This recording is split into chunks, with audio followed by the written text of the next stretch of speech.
I've been putting bad guys away for 44 years. I've been part of investigating over 1,000 deaths. I've been a part of putting more than 400 murders in prison, and I'm still at it. I'm Tim Corbett. These are my cases. This isn't your typical criminal profile podcast. This is Killer Catchers. Hey, good evening. My name is Tim Corbett. I'm the owner of Corbett Investigative Service in South Bend, Indiana. Sitting next to me is Brian Cook. You other folks would introduce yourselves, please. Charla Upfer. I'm Dave Upfer. I'm David Upfer, the oldest brother of the victim. And the picture you see right there is our victim, Nate. Nate was killed on April 16, 2014, just a little bit after midnight in the 1400 block of North Adams Street in the city of South Bend. He was a victim of a robbery. Two people involved in that were Jermaine Munn, named BD, and a guy named Shane Williams. It's pretty much all you're going to hear about their names from me. This podcast is the focus on the victim and the victim's family. This was a tough case to work. I will tell you, when we first got there, and for a period of time after that, we had nothing. We had very minimal. You're going to hear about informants. You're going to hear about the investigation. And mainly tonight, you're going to be hearing a lot from the family. Take a look at that picture. That was an innocent victim.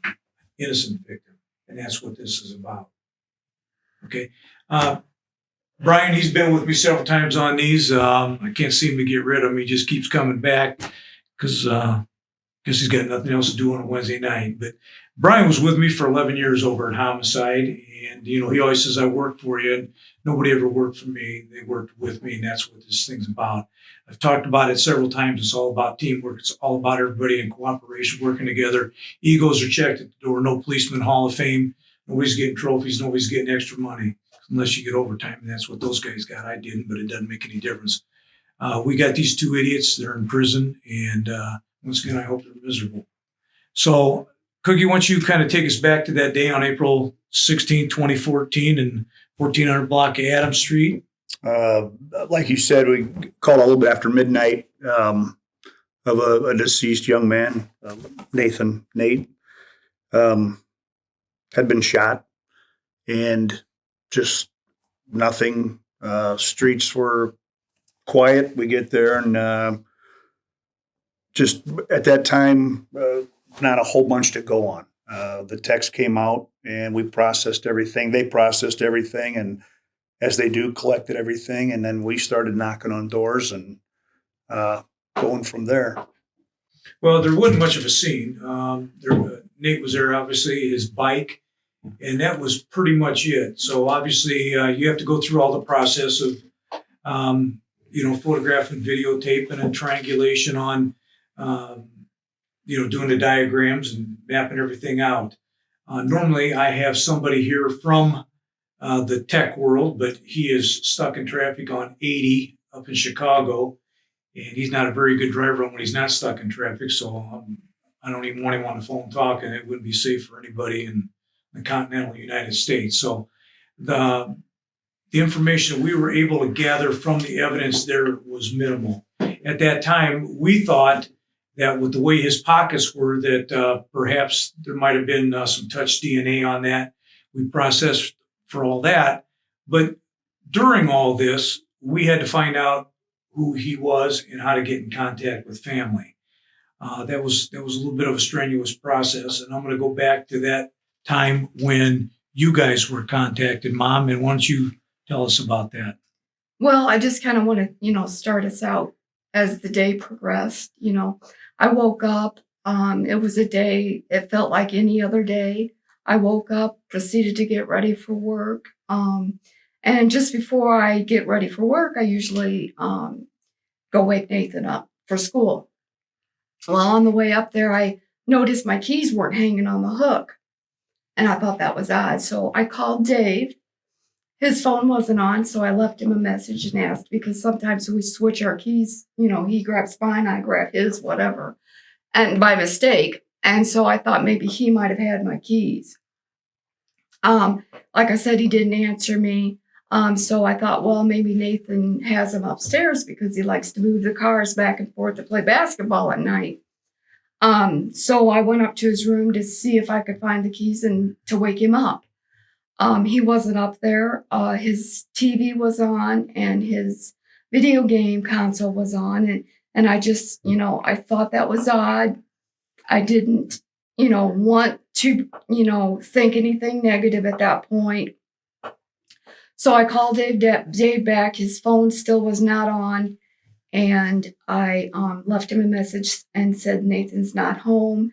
And I'm not the kind of I don't get up in the morning and turn the TV on to watch the news or anything, because I'm sure if I did that, I would have connected. I would have thought, oh my God, no. So I decided I would tell Dave that I was going to call his mother to take me to work because, I wanted to proceed with my day. I didn't want to think anything negative. I wasn't panicking at that time. So she took me to work and, I had this uneasy feeling until my break. My break came. I immediately called him and I noticed that, there was something wrong in his voice. And so I asked him if he found Nathan and he said yes. And I begged him to tell me what it was, what happened. And he did. And I screamed bloody murder. It is the worst feeling in the world. You feel like you're collapsing and all my coworkers came to my aid and they tell me to this day, they remember that day and they can't get it out of their minds, the horror that they heard in my voice, because it's the worst thing you ever want to hear. And so I think maybe I'll just let you take over from there. Well, I walked into work and turned my phone on, got her messages. So the first thing I did was call Nathan because he knew that if Charlotte or I called him, he'd better be answering that phone or he wouldn't have a phone. So I knew he'd answer it, and he didn't. So about an hour later, I called him again. I knew he'd be at school, but I didn't care. I called him, no answer. And I'm working with a young man who's yammering about this murder that happened the night before, and that it was over on Elwood and Adams. And then he mentioned something. He said it's a Notre Dame student because he had an expensive bike. And all of a sudden, I got to thinking, wait a second.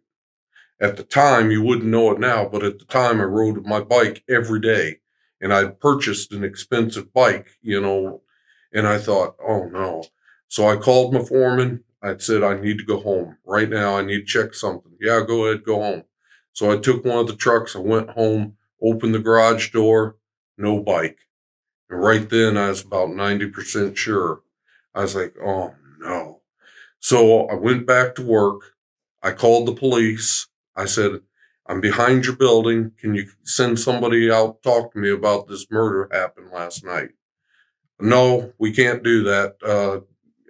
You'll have to come in. Well, I didn't want to go in. I just needed to talk one-on-one with somebody. I said, all right, and I hung up. And luckily, I went into my office, and one of the foremen used to be a South Bend police officer. And I said to him, I said, you know what? I said, I think my son was killed last night. And he said, Dave, don't joke about that. And I said, no, I said, I'm pretty sure that he was. Do you know anyone in the homicide unit? He says, yeah, my brother works in homicide. And I said, well, I need to talk to him. And he called, I assume, him. And they talked for a second. He said, where was it? And I said, Elwood and Adams. And he says, all right, we need to go down and see them right now. So he put me in the truck. We went down and, we talked back and forth. And he's like, it might not be him. And I was like, man, I hope not. I don't know. It's just everything's lining up. It's bad. And that's when I met you and your guys. And they showed me Charlotte's keys. And I identified him. Yeah, that's my wife's keys. And then they showed me a picture of him. And I said, yeah, that's my son. And you told me, you said, well, what I need you to do is go get your wife and meet me back here. We'll go in the conference room and talk about it. So I had already told you I needed to tell her. So, not knowing anything about homicide, I'd much rather you told her, but I took off. I went down there and I knew it was getting close to her break. So I'm going down Portage probably 80 miles an hour in my truck trying to get to her work because I didn't want to tell her over the phone. And sure enough, between the two cemeteries, the phone goes off. It's her. I answer it. Where is he? I'm like, well, you know what? I'm on my way out to see you. I'll be out there. And if he said, no, where is he? And I had to tell her, he'd been shot and killed. And of course, like she said, it's the worst scream I'd ever heard, blood curdling. I mean, I don't even think childbirth. And I don't know anything about that, but I've never heard a scream like that, and it was horrible. I got there, her friends were carrying her out, and we put her in the truck and we went to my mother's house, so that she could help me because I had to notify his brothers and his sister before the press leaked the name. Now that you knew who he was, I didn't want them finding out from somebody, oh, hey, your brother's Nate? Yeah, I saw he was shot last night, and that's how they found out. I thought that'd be horrible, and so people don't mean to be, but, sometimes it can be heartless like that. Well, that's why we're very guarded. Always wanted to make sure that the family members found out about it instead of through, Facebook. Everybody's got to get on that stupid Facebook. And I first one to break the news, I want you to, and for somebody to find that out, we had that happen a couple of times that somebody's sister or whatever got on there and did it that way. And that's just, that's where we always tried to do. I'm going to say 99% of the time, either we went out and told the people specifically, or if it was a family member in California, obviously we can't do that. We'd get a hold of cops out there and have the cops go out and do it, because hearing about it any other way is, I think that's a coward way to do it. I really do. I'll tell you very honestly, after having to tell my family what happened, I had a whole new respect for your job. That has got to be the hardest part of your job and I've watched a few shows and I've seen police run when they get to a house and one guy's got to go up and the other guys are walking away trying to stay. Well, I can't tell you how many of those messages I've delivered. There's no easy way to do it. You have to do it. But you see this ugly face at 3:00 in the morning in South Bend, Indiana, or this area, people know me, and they know I'm there for one or two reasons. To tell you somebody in your family is dead, or somebody in your family is a suspect. And it's never good. It's never easy, but it has to be done. Mm-hmm. And that's absolutely one of the worst parts of the job. So what happened from that point? Well, at that point, we brought Charla in once we got her composed. We brought her in and we sat down with the prosecutor, the detectives working on it, and Charla and I, and we started talking. You were very frank and honest. You said, look, we got this from a shot spotter. We have no clues. We have no idea. He will do the best we can, but we have no clue what happened.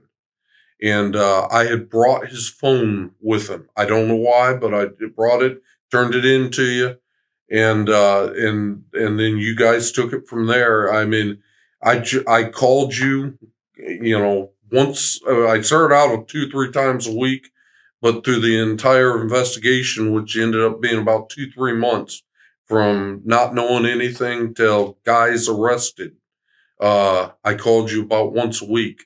What do you know? What can you tell me? Where are we at?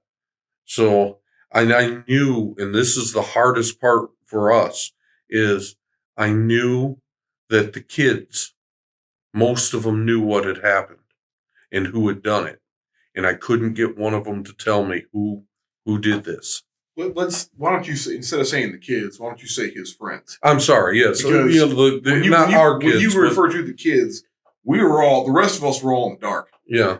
I'm not my kids. I'm talking about his friends. Because they all talk on Facebook and they all talk and they knew. But see, those aren't friends. Those are Yeah. acquaintances. A real friend steps up and goes, you know what? Here's what happened. And I don't care if anybody wants to call me a snitch. I don't care what they think. That was my friend. I have an obligation. But most of these people, they're in cliques, they're in gangs, they're in whatever. And it's, I got your back. You're my boy. You're my bro. Blah blah blah. Until something happens. Then all of a sudden, they're trying to kick your mama's door in. They're trying to get next to your girlfriend. They're taking whatever stuff you have, because they're not friends, they're acquaintances, and you can do for me what I need done at that time. So you've hit it exactly on the head. Yeah, but there were, several of his friends that were very devoted to him, and we still are very close to Absolutely. this day. Yeah, that's not a sweeping Absolutely. statement of everybody, Yeah. but it's a pretty strong general statement of a lot of people that don't have the courage to do the right thing. Right. Well, like I said, I could tell the ones that would look me in the eye and tell me about Nathan, and then there were a couple of them that wouldn't look me in the eye. And There was one in particular. and I don't want to name any names, No, but that's- yeah, this I knew this young man knew what had happened and who had done it, and I knew he knew probably the day, hours after it happened, and he would. I asked him several times, and he would not tell me until I finally told him one day. I said, "Well, I got a call today. I'm headed down to Metro Homicide. They've got somebody in custody," and he named a name. And it was the guy you had in custody. And that, that's how. Look, nobody's looking for you to be a hero. How about send an anonymous letter? How about calling Crime Stoppers and say, I don't want to get involved. I don't want any money. This is who did it. Have the guts to do the right thing. I asked him. Sitting at home drinking your cappuccinos and, talking tough. He wasn't drinking a cappuccino. I remember very vividly a night where there were some people that come over to the house, and there was this vigil in the front yard. There's quite a few people there. And he told me that night in the driveway that he said he knew he had a pretty good idea who had done it. And I begged him to go down and talk to the cops, and he wouldn't. I said, I'll drive you. So I'll take the day off work tomorrow. I said, we'll go whenever you want to go. I said, I'll drive you. So if you want to go at 9 o'clock at night when nobody can see you, we'll go at 9 o'clock at night. You want to go at 3 a.m, we'll go at 3 a.m. And he would not do it. Well, that's And because he would not do it. I said, I said, you can't even call yourself a friend because, this is somebody that you've played baseball with for years. We've known you for a long time. I mean, I knew you when I was little. Yeah. And you just wouldn't do it. well, there's so much. So I told him, I said, so either you're involved with it, and he got mad at that point. I said, so either you're involved or you're involved with this guy. But you know what? A lot of these people, they're the same ones that are going to go out and do a march. Let's all get together. Stop the violence. Stop the violence. Stop talking. While you're burning up calories marching, we're burning up hours putting cases together. Marching doesn't do squat. It makes you feel good, and you talk about stop the violence. What are you doing to stop the violence? You're marching. Big deal. It's like kissing through a screen door. Give us information. Tell us who's doing what. Tell us about the gang members. Tell us about who's doing the shootings. I see it, in South Bend, 133 shootings last year, 43 homicides. And what do I see? 2 things you need to tell your kids. You love them and no. How about you're under arrest? You're doing crimes. You're under arrest. I don't need any Dr. Phil telling me what I need to tell my kids. I need people going out and stopping these shootings. That's what needs to happen. And stop talking. Stop beating around the bush. I keep hearing about this tough talk. We need to have an honest talk. You're not ready for the honest talk because you don't want to hear the truth. You want to hear the spin. You want to hear all this stuff. I just seen the other night, yesterday, well, I'm not even going to get in that because I'm going to get more and more animated. But the one thing you need to understand, this Shane Williams that I told you about, Shane Williams and Nate were acquaintances. They weren't friends. They weren't buddies. They were acquaintances. Look, Nate smoked a little dope. A lot of kids do. I get it. Is he supposed to? No. Is it wrong? Yes. But that's what happened. Shane Williams, his buddy, you're my bro. I got your back. We're all for one, blah, blah, blah. I'd like to buy an eighth of an ounce of marijuana. Now, look, Nate was not a drug dealer. Nate was not some cartel dude. Nate wasn't a big baller. Nate had a guy that he liked. I smoke, you got a little, you'll sell it to me. I got a little, I'll sell it to you. That's what they did. High school stuff. That's what they did. So an eighth of an ounce of marijuana, people going, oh, marijuana is not harmful. There's states. You can say that all you want. I've had about 8 homicides because of just marijuana, because of just Facebook, where somebody gets on there and they're spreading out, $15, $20 bills and they're acting like they're a big baller. And then somebody's kicking in their door and killing them, or they're robbing them, or they're doing something stupid, or even worse yet, they're shooting me, the drug dealer. You miss and you hit somebody else. Nate was not a drug dealer. Nate was trying to help a friend out. Shane Williams says, all I got is a $100 bill. Now he knows he's going to buy an eighth of an ounce of dope. So he's telling Nate, bring some change. So now I know there's going to be a little bit of dope and there's going to be some money there. So what does he do? He gets his good buddy, Jermaine Munn, BD, who, by the way, we burned him on a second murder. So he's going to have to be in prison, die, come back to life, be in prison, come back, die, come back to life probably 3 times to serve all the time. And there may be more coming. Yeah. Not soon enough. So anyway, he elicits Jermaine Munn, and the plan is Nate is going to meet up with Shane Williams at this designated location of 1400 block of Adams Street. Nate's just doing him a favor. He's not making any money off this. It's a tiny bit of marijuana. So Nate shows up and just happened to be walking down the street. This guy jumps out and goes, this is a robbery. Completely planned by Shane and Jermaine. Nate looks at Shane and says, really? You're going to do me like this? Jermaine Munn, who has now pulled a 9mm on him, said, he knows your name? Bang, and shot him right in the face. It was not a shot to scare him. It was not a shot to make him run. It was a shot to kill him. Execution. That's exactly what it was. That's a perfect word. It was execution. He didn't have a chance. He didn't have an opportunity, but his good bro, Shane, set him up. And then what did Shane do? And what did Jermaine Munn do? Did they call for an ambulance? No. Did they try and perform any life-saving measures? No. Did they do anything to help him? Yeah, they did. They wanted to eliminate anything he had in his pockets for fear that perhaps the extra weight of any money or potential narcotics would impede his flow of life.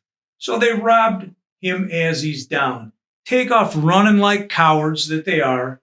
Ran to a house about 2 blocks away or so. Mm-hmm. And Munn is laughing about it. Munn laughed about it. He thought that was cool. He killed somebody. He killed an unarmed man that all he would have had to do with Nate, and I don't think Nate was any big brawler. He wasn't a big fighter. He wasn't a big tough guy. All he had to do to say to Nate is, I'm taking all your shit, and if you tell anybody, I'm going to kick your ass every single day I see you. Every single day. Nate wouldn't have said squat. He'd have talked that up to experience. He'd have went on about his thing, and he'd be alive today. You're exactly right. That's how he was. And I'll tell you something, when it all come out in the wash, and I've told people this several times, Jermaine Munn, being the idiot he is, shot the wrong man, because the other guy ended up narking out Jermaine Munn. Shane Williams did. Well, Nate would have never said a word. He wasn't like that. He'd have been mad about it. He got robbed, but he wouldn't have told us. He wouldn't have said nothing to anybody. Jermaine Munn shot the wrong guy. He should have shot Shane Williams if he wanted to save himself. of course, he was involved in gang activity. He meaning BD, Munn. Mm-hmm. Of course, in South Bend, they don't have gangs. They have groups. That's what, And there's there's more time trying to cover up what's really going on with the shootings and the excuses and the behavior, and everybody has a seat at the table. So you let gangbangers come in and go, yep, defund the police. We don't want the police. Hell yeah, I wouldn't want the police either if I'm a gangbanger. Let's take more cops off the street. Hell yeah, that's what I'd want if I'm a bad guy. I don't want cops chasing me. Let's have a citizens review board about what the police do. Yeah, that's exactly what I want. People that don't know anything about what we do telling us how we should do it and how we should do it better and how we would do it wrong. I can't understand why you can't get cops to join police departments. It's a mystery to me. They're taking away your rights to do your job. What ought to happen for about 1 week, every cop in the United States goes, hey, you know what? You want to defund us? You don't want cops? Listen, we're just all going to sit down. Call Jermaine Munn to come to your house for your burglary. Call Shane Williams when your daughter's molested. Call all these gangbangers to come help you. I'm sure you'll appreciate that. But then, you got to have all these politicians yelling systemic racism and all these things, this rhetoric that is not true. There's no basis for it, no proof. And all they're trying to do is divide the country. That's all they're trying to do is divide the country. And people aren't smart enough to see it. They just march to the beat. But back to, and this all, I know it sounds like I'm going off on a tangent. I am a little bit, but it all focuses back on what we're talking about. No job, well, there's jobs. You could be working. You don't have to be doing a lick, as they called it. You don't have to be going out and doing robberies to people and burglaries and doing all these kinds of things. But now we're getting back to Nate. And obviously, there had to be an autopsy done. We knew what the cause of death was. We were confident of it. But again, as I say on almost every program, we have to prove it. And that's what we did. Now we start progressing down the road. Can I just say, so Absolutely. you're at a good point. I'd like to say this, that Jermaine Munn, the guy that shot your son, it was years after that we charged him with another murder. And knowing that who he is and what he did, he was dangerous. He was very dangerous, always had a gun, and was recruiting these other kids to go with him. 2 lifetimes is not enough for him. Right. And he was 15, maybe 14 That's when correct. he first started Yes. this. He was 16 when he killed Nathan. Yes. What were you doing at 16? Probably trying to keep him pawing at you, right? That's Yeah. 16. You're playing ball, you're dating girls or you're dating boys or whatever you're doing. You're trying to have a good time. 16 years old. What do you want to do tonight? Where are these parents? 2 o'clock in the morning, midnight, you're out robbing people. That's what you're doing. And then it's my fault. It's society's fault. No, you're stupid and you're lazy. That's what it boils down to. That's what this kid is. Stupid and lazy. And who made him that way? Wasn't me. Wasn't the police. Maybe if you'd have checked your kid a little bit better, he wouldn't have had 2 people killed. He wouldn't have killed 2 people by the time he's 18 and walking around bragging about it. Man, you ain't nothing. I got 2 already. Oh yeah. Great job. You're a hell of a man. How's prison? Hope you found somebody to fall in love with. Enjoy spooning? Hope so.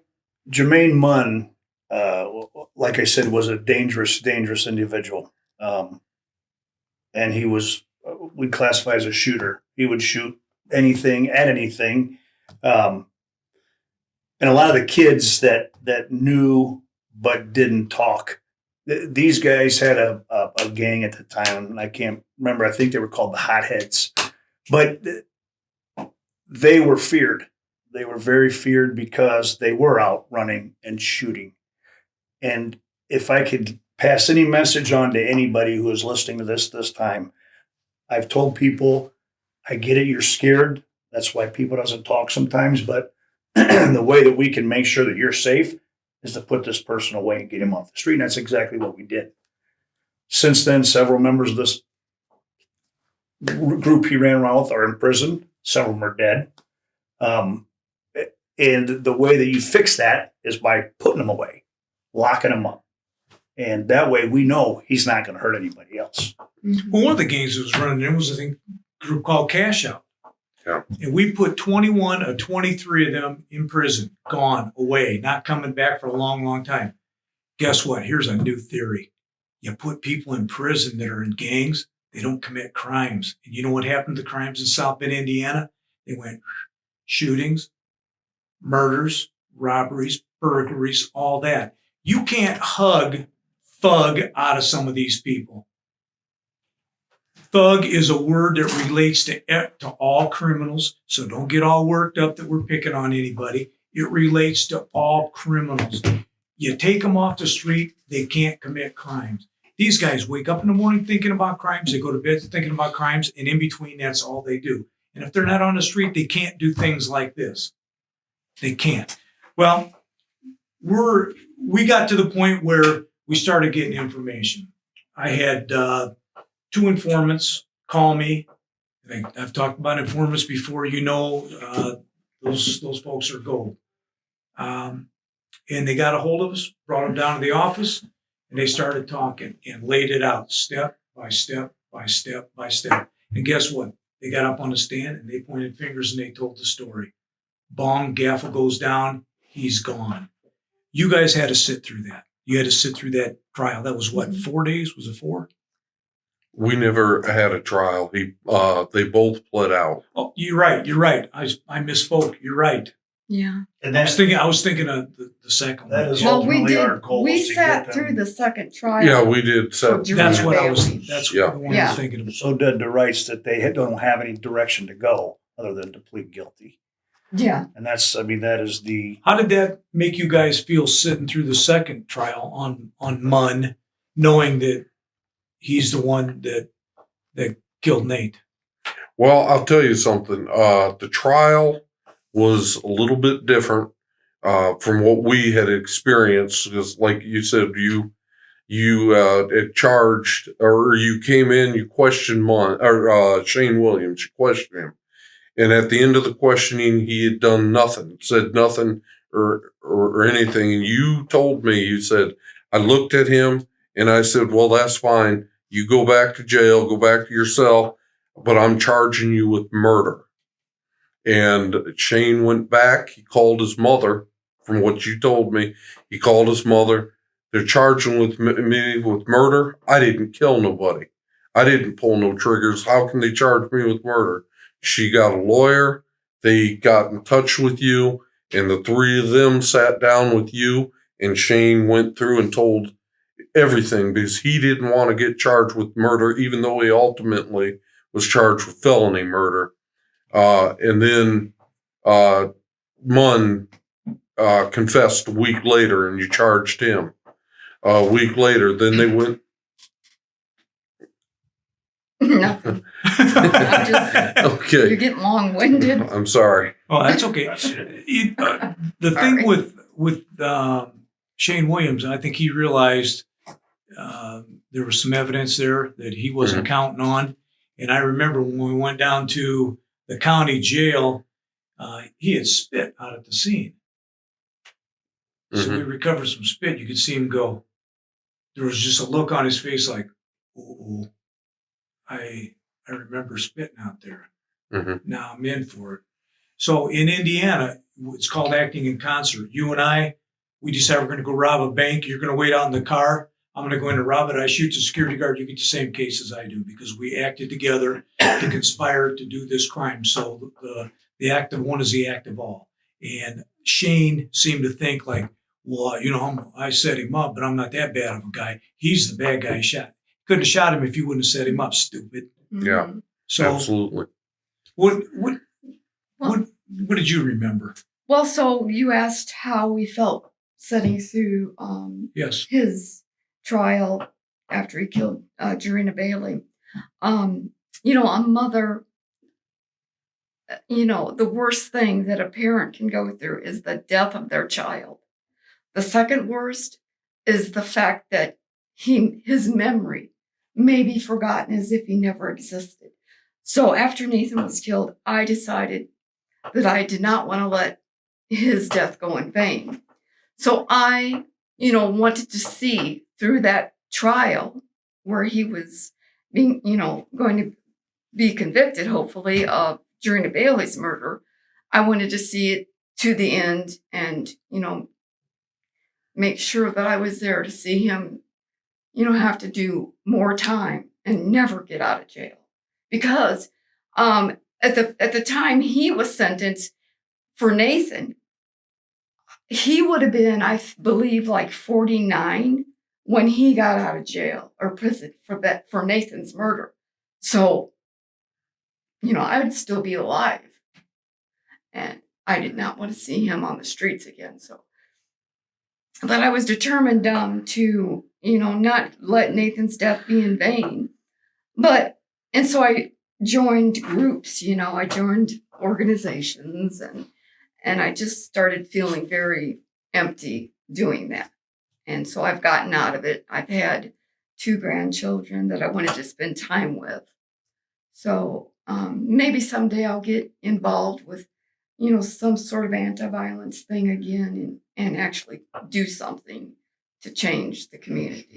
Well, like I said, talking and marching to me is it's a waste of time. Yeah, so it felt really how is. doing all that. I would rather see people take that energy and go, okay, I know somebody in my family that knows something. Let me pass that information along. Let's sit down and go through these reports. What can we do to resurrect a case to put on this guy that we know is a prolific shooter? What can we do to apply pressure on this? What can we, positive things, not just a bunch of chin music. We need to stop the violence. Yeah, everybody knows that. What's your plan? What are you going to do? What are you prepared to do besides chin music? And the usual answer is nothing. I'm going to march again. What are you going to do? Chin music. Ridiculous.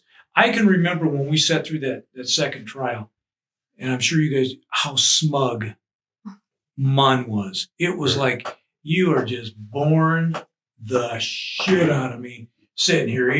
He twisted his chair and he was looking around, and it's like, hey, look, my little pumpkin, is this boring you? I realize you killed 2 people and it takes time out of your busy day of trying to find a cure for cancer. Twisting around, looking at the crowd. It was like, I got to get back to prison to exchange notes with the other prisoners. When That's you probably what he saw said. that he was found guilty of the second murder, how did that make you feel? I was, like I said, relieved that he was never going to get out of jail or prison. But at the same time, I mean,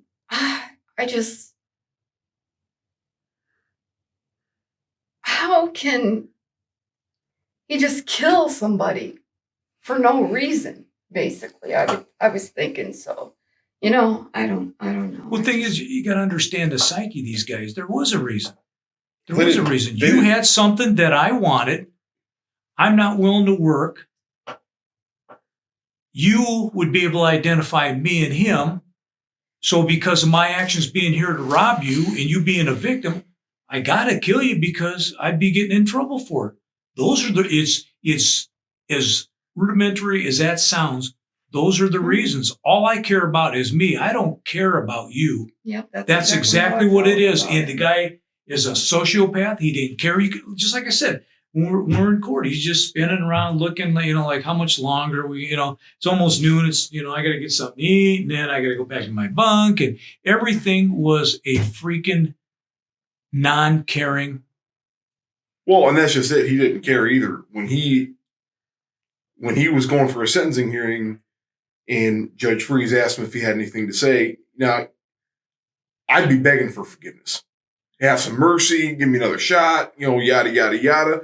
He just stood up there in his little handcuffs and he just didn't say a word. And he just shrugged, no, I got nothing. Yeah, and I believe that Freeze asked him to turn around and apologize to us. And he wouldn't do it.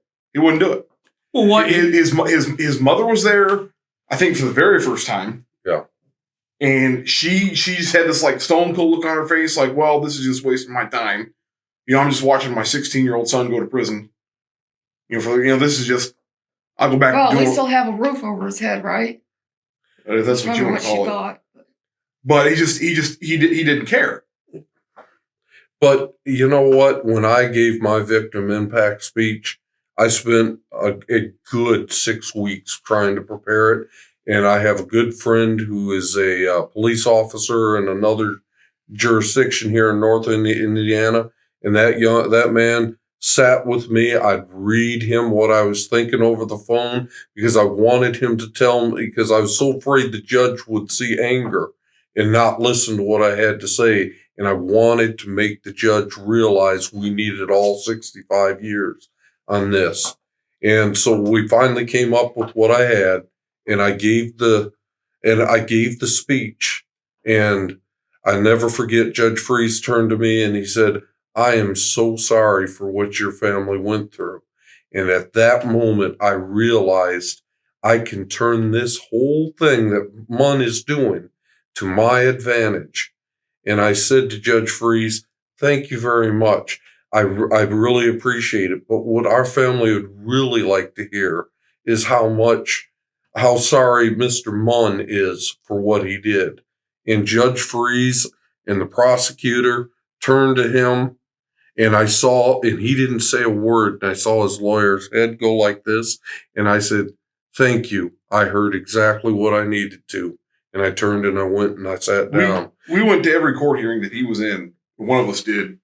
And, there was a couple different people that got sentenced for, for various crimes, whatever. And they were all like, "I'm sorry, I'll never do it again." And they were back a couple days later, whatever. But they were all, they'd all beg for forgiveness. This guy just had nothing. He didn't care. It was just no big deal to him. He just it's like one of those movies you see that isn't real, but it's like it's playing out in front of you. He just did not care. He wouldn't even turn his face and face his mother. He wouldn't even apologize to his own mother. Why would he apologize? He didn't do anything wrong. It's your fault. It's your fault. You're the victim. You showed up. You had money. You made me do what I did. It's not my fault. It's society made me do this. Everybody made me do it except me. That's the problem with this freaking country right now. People are not made to take their actions and get them jammed on them. There's this, watch the shiny object up here and let's forget about what he did. Let's make excuses, forget about it, what he did. If I know you can't arrest your way out of everything, but this is South Bend, Indiana. People know who the shooters are. People know who the gangbangers are. People know who the armed, all that. As a matter of fact, I'd make this challenge to right now. Give me 10 people in a South Bend Police Department. Let me pick them. And I don't want to hear about you cursed at somebody or you hurt somebody's feelings, your shoes don't match and all that other stupid stuff that doesn't mean anything. Give me 10 people. I guarantee you in a year, crime would go like this because it wouldn't be 2 things you need to tell your kids. You love them and no. Stop blowing sunshine up the citizens' pant legs and telling them how great it is. You're lying to them. You're cheating on them. You're lying to them. They're getting shot at an alarming rate because of your inability or your lack of courage to do the right thing. That's why their child was killed, because there were gangbangers and people didn't want to admit there were gangs. It's not as bad as what it was. Their child's dead because of a gangbanger. Look them in the face and say, we need to give more hugs. We need to put more cocoa butter on somebody's butt. We need to make more excuses. Tell them, look at that picture. Tell him, you can't. He's dead. Any last words? I always like to mention the team effort. Being in that unit was very taxing, but everybody's there because they brought something to the table, and just the hard work and the integrity. And these guys treat everybody like a family member, and they still don't quit. No case ever goes cold. We work it until we get who it is. Yeah, I always felt compassion from you guys. From Galen, he gave me a hug, and Well, I hate when the phrase cold case, it's just one that's just temporarily to the side because there's nothing to go on at the time. But Unsolved. I've seen these guys, me as well, work 2-3 days straight with no sleep, no food, no shower, and eat a hamburger and take off again, 100 miles an hour, and that's what you need. And these guys that are on this team, these techs that went out with nothing and found the little bit of stuff in DNA that was able to be found. Without people that do stuff like that, you don't have a team. And so, like Tim said at the beginning, the team is who I want to give credit to, not one certain person. we never felt like you guys weren't, out there doing the investigating and, I think a lot of people, if they don't get answers right away, they get impatient, and you guys can't tell what you're finding because it could go out, it could get spread around and then your case could fall through. So we always trusted that you guys were doing your job, and, we always had faith. I wish more people understood that, like you Yeah, said. that's very important. Because a lot of things that we did know, and that way when somebody comes forward with information, if they're telling us things that only we should know or somebody who was Right. there, now they're credible. So a lot of times when people want updates, we're not able to give them. We do have a little bit that we just can't talk about at the time. Well- can I say something Absolutely. about Nathan? We're a family that likes to laugh, and Nathan did too. He liked to have a good time. He liked to make his friends laugh. And one time, we were at a Cubs game because Nathan was born and bred a Cubs fan. So we were at Wrigley Field, and the 7th inning stretch was approaching, and Nathan said, "Mom, I'll be right back." And we didn't know what he was doing, and he came back after the 7th inning stretch. And then, we went home that night, and Nathan turned the TV on and he recorded the game. So he fast forwarded it to the 7th inning stretch. And this is how much he watched the Cubs. He knew where to stand to get on TV while the guy, whoever it was singing, "Take me out to the ball game." So we see his little head go from the corner of the building there, and he's on TV while the 7th inning stretch song was being played. That's how funny he was. And I just miss him. And so. I just wanted to say, and I've said this before, your unit sat us down on day one, told me and Charla, we got this off a shot spotter. We have no clues. Nobody knows nothing. 3 months later, you had the 2 young men that committed that crime Not young in jail. And criminals. yes, and I can't thank your unit enough for the work. That says it all right there. 3 months later, you had them in jail from nothing to go on. And that Thank to you. us, we can't thank you enough for that. So thank you very much. That's what we're supposed to do. You got anything? About summed it up for me. Okay. Well, you've heard from the family. You see the devastation it caused. You see that picture of that young man right there. You've heard me talk in very direct terms about the criminals and criminal activity and the lies that are told to people. And they're lies. That's my strong feeling about it. Anytime you have to investigate cases like this, they're always tough on you. It does take a toll, but you have to keep going. You can't quit. You have to push. You can't let one case stop you or define you. I've said it before, it's a tough job. You got to be tough to do it. And today's world is probably even worse because everybody's an expert and, you don't know anything. I have to tell you, it was an honor and a privilege for 45 years to be a police officer. I enjoyed it. Even with the criticisms and all the other things go along with it. When you can have a family sit here like this, and again, the stuff isn't scripted. We don't tell them what to say. We don't ask. If they don't like the cops, say you don't like the cops. If you like the cops, I open it up. They can say whatever they want, good or bad, against us. To be able to look that family in the face and say, we've arrested somebody, it never gives you closure. It gives you an answer. There's never closure to a death. There's an answer, there's an ending, but there's never a closure. I'd like to thank all the vets currently serving overseas, serving here. I'd like to thank the vets that made this country free to be able to allow me to run my jaws the way I do. I'd like to thank all the first responders, policemen especially, in the aspect of I know how ugly the job is now. With all the criticism and everything, but you know what? Keep your head up. Don't let them beat you down.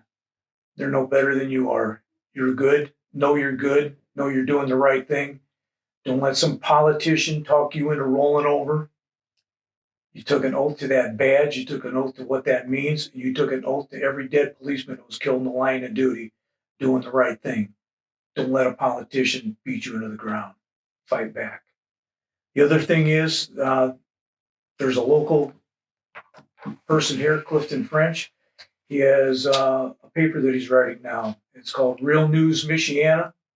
It's a conservative paper. It tells the other side. You know what it tells? The truth. It tells the whole story, not the portion that sounds cool. It tells the whole story. Real News Michiana. Go to it, watch it. Please watch us on killercatchers.com. We switch videos each Tuesday. New ones are coming up. If there's something, a case that maybe you know about around here you'd like us to do, contact me. I'm still doing homicide cases. You can get me at 574-229-8115. So I'm still working. Challenge is still out there. Give me 10 people of my choice and get out of my way and see what happens. All legal, above board, and honest. But you'll see a difference. You won't be seeing this. You won't be seeing calluses on your feet from marching. You'll be standing out at the courthouse going, how many years? Crime has dropped? Whew, what a new concept. Arrest people. Thank you.